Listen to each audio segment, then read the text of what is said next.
এই রাস্তাটা না হইলে ইয়া নিতে ফসল ফলাদি নিতে খুব সমস্যা আমাদের। এই রোডটা তৈরি হয়ে গেলে তারা 15 মিনিটে যে রুগী নিয়ে হসপিটালে পৌঁছতে পারবে।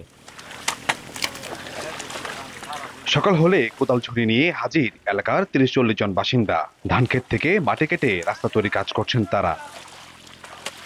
কুমিল্লার ঘোষবাস দক্ষিণ ইউনিয়নের জয়নগর থেকে বরুড়া পৌরসভার দেওরা পর্যন্ত ১.৫ কিলোমিটার রাস্তা নিজ অর্থায়নে স্বেচ্ছাশ্রমে নির্মাণ করছেন গ্রামবাসী। এতে আশেপাশে 10টি গ্রামের মানুষের যোগাযোগ ব্যবস্থা সহজ হবে। আমাদের গ্রামের কিছু ফোলা ভাই ১-১৫০ ফোলা ভাই আছে জয়নগর স্কুলে পড়ে, এই ফ্যাঁক কাদা দিয়ে যাওয়ার লাগে, আর নইলে 2-2.5 মাইল ঘুরে যাওয়ার লাগে। এই রাস্তাটা না হইলে ইয়া নিতে ফসল ফলাদি নিতে খুব সমস্যা আমাদের। এই রোডটা তৈরি হয়ে গেলে তারা 15 মিনিটে যে রুগী নিয়ে হসপিটালে পৌঁছতে পারবে। এই গ্রামের পশ্চিম দিক দিয়ে ঘুরে প্রায় আধা ঘন্টার উপরে আমার মোটরসাইকেলে আমি স্কুলে আসতাম। এই রাস্তাটি হওয়াতে এখন আমি হেঁটে স্কুলে 10 মিনিটে আসতে পারি। এখন জন্ম সনদ দিয়ে খোলো বিকাশ স্টুডেন্ট অ্যাকাউন্ট। নিজের বিকাশ নিজে কর।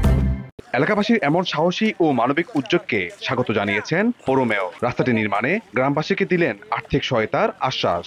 এই গ্রামের অনেক স্বেচ্ছাসেবী সংগঠন আছে, ভালো মনের লোক আছে, ওরাই প্রথম উদ্যোগ নিয়েছে। 25 থেকে 30 জন ডেইলি শ্রমিক প্রতিদিন কাজ করছে। আমি পৌরসভা একটা ভালো একটা বরাদ্দ দেব। রাস্তাটি নির্মাণে কয়েকটি গ্রামের অর্ধশতাধিক মানুষ বিভিন্ন পরিমাণে জমি দান করেছেন। ইশতিয়াক আহমেদ, সময় সংবাদ, কুমিল্লা।